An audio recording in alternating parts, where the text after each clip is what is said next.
Hey friends, welcome to Andy's Audio Crap, where we talk about audio gear and all of its glory. I got kind of an echo going on here with these two standing on their side. Anyways, we're going to talk about CD players today. A little bit about history, which one might be good for you. Seems to be a resurgence. Let's get into it.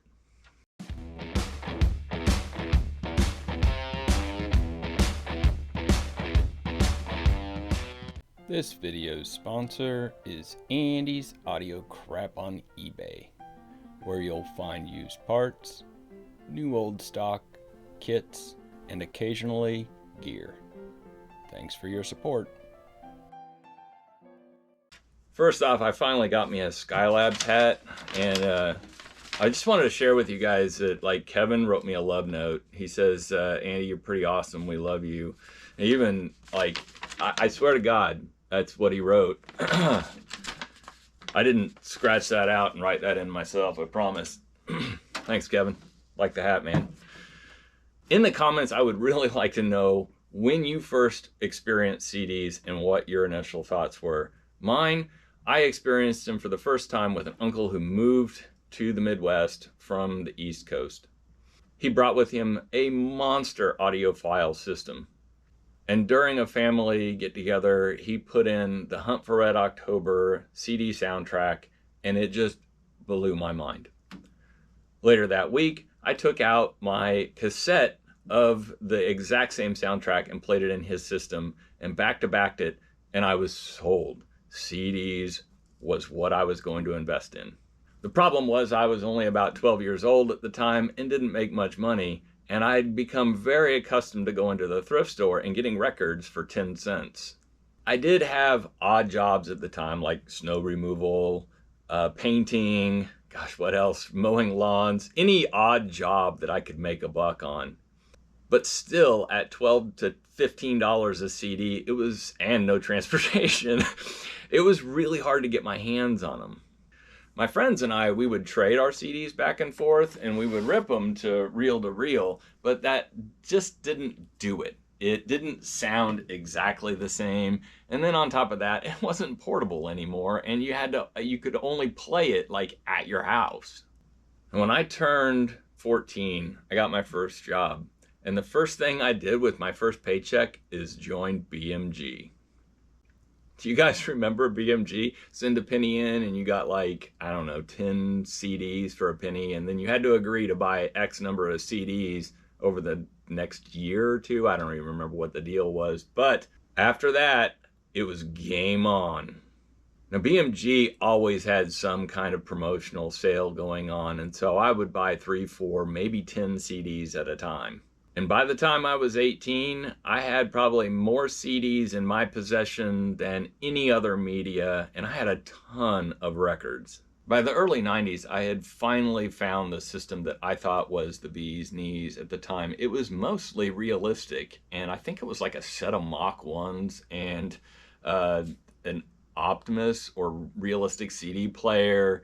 It was late 70s, early 80s amp, and it was just a mishmash. It was like a Frankenstein system, but to my ears at that time, 18 years old, it sounded awesome. I could only play it when my parents were gone because the stupid thing would shake the house even at the lowest volume. Now, going into college, I found the need to buy one of these, and I still have a lot of these around. Actually, I've done a video on these. They got the name Discman as a generic, but it's just a personal CD player. I think that's or portable CD player. I think that's the actual name. But Discman was the name that caught, and so every one of them got called Discman. And these things absolutely were wonderful. I really, honestly, after I started buying these, stopped buying these because this has a line level output. It's very convenient to grab it and go. If you wanted to play it through a phono, you could put it through the regular ear out or headphone jack and just turn the volume down really low. I don't know why I did that, but I decided that I really like the phono stage and some of these amplifiers that I had over time and like to play it through there. I don't know why I did it. God knows, you know, you're a teenager, early 20s, you just do things, and you just go with it. So I have a separate video again on these, and I go through, I think, 8 or 10 of them. They are going up in price, so to find a working one now, where it used to be like 10, 15 bucks plus shipping, it's getting into the 20, 50, maybe even $100 for a really desirable model. One of my favorites is to find an old DVD player from a good quality brand and having an output on the front here, because then you don't have to plug it into a TV to use it. This Sony actually sounds really, really good. It's the model NS300, and they've sold a ton of these. They're out there, they're everywhere. They're like cockroaches. They just keep showing up at the Goodwill. The next one down is a drawer player, and a drawer player came in several different versions. It had your 6-disc and 5-disc, depending on how much space you had. This one is a Denon DMC 400, DCM 460, actually. And Denon, in my opinion, sounds absolutely killer good. Now, these were 90s versions, and as a result, they have digital out. And if you can get it, digital out is a good option. Now, if you're going to be playing these analog into an older receiver, you don't need the digital out. Here's the digital out, here's the optical out. You have to have a receiver that's compatible with those, but they sound killer good. Next one down is a Kenwood. It's a little bit older. I think it's a model like 3070, and it's only analog out. There's no digitalness happening in this one. Kenwood made a model, I think it's like a 4444 or 4440, something like that. It's got 3 4s in it, and it is killer good. I love that model. This one is referred to as a cabinet player, and it's because it has a door instead of a drawer. And it has optical out. This is a Technics. Optical out, so it does have digital, and then analog out only. It does not have the digital coax. It plays, I think it's 60 CDs, and these are really hard to find working. They have all kinds of goodness in them that can deteriorate over time. As a result, you really have to be an enthusiast that knows how to repair stuff to get one of these and get it working. This one is working, and it sounds absolutely killer good. This final one is a carousel player, and it has a carousel in here. Looks like an old jukebox. And you can load 300 CDs into this bad boy. It too has analog and optical out. In my opinion, these just sound kind of neutral. Finally, here is a Sony, and this bad boy is like, again, like these cockroaches. These things are freaking at every Goodwill along with the cockroaches, and it's a 5-disc changer. They made like 3 or 4 different models of this style that look like this, and they all sound pretty neutral.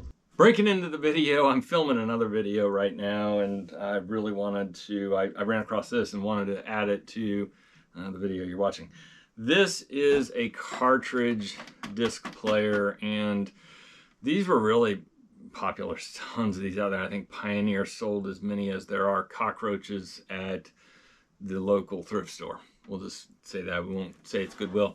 Anyway, so you have tons of options when it comes to these. There's ones that took like 3 stacks. There's this single stack one.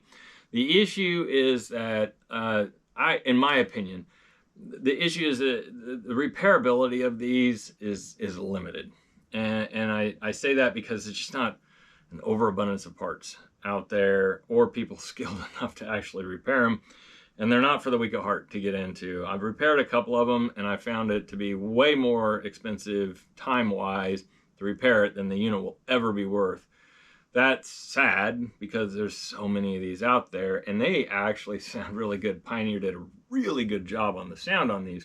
Now, what would I rather see, honestly, instead of this one? I just go ahead and get one of the carousel ones, either the 6.5 disc or even the 300 disc one that was kind of over here. Those are fabulous players, and why do the cartridge thing when you could just do that? I don't know. Just like record players and tape players, every manufacturer came out with a CD player and variations on that. And over the 20 to 30 years that they produced them, they were varying qualities, and some models are really sought after. If you get onto eBay and just do a search, look at the solds, and then do a sort by, you know, highest dollar to lowest dollar, you'll find really quickly that there are some really desirable models out there for CD players. I'd really like to know in the comments what brand of CD player you liked. My personal preference was Denon, and I had lots of Denon equipment. I think that's kind of been resolved in prior videos. I love Denon. They sound so warm, wonderful. I would like Marantz, and I did like Marantz, but their CD players, it's really hard to find one that's still working. For some reason, they were just absolutely finicky. They're kind of like Technics. There's stuff in them that just went bad. The lasers are usually shot in the ones that I've had. But my absolute favorite is Oppo, and there's one behind you. It's actually a Blu-ray player, and then there's one over here sitting underneath the reel-to-reel. I love those things. They sound so warm, just good. I mean, they just are like, it's like a warm blanket with a serving of apple pie and some really good, nice quality vanilla ice cream. You know, it's just good stuff. All right, that's all I've got. Thanks for watching. Like and subscribe. Remember to put some stuff down in the comments, and have a good day.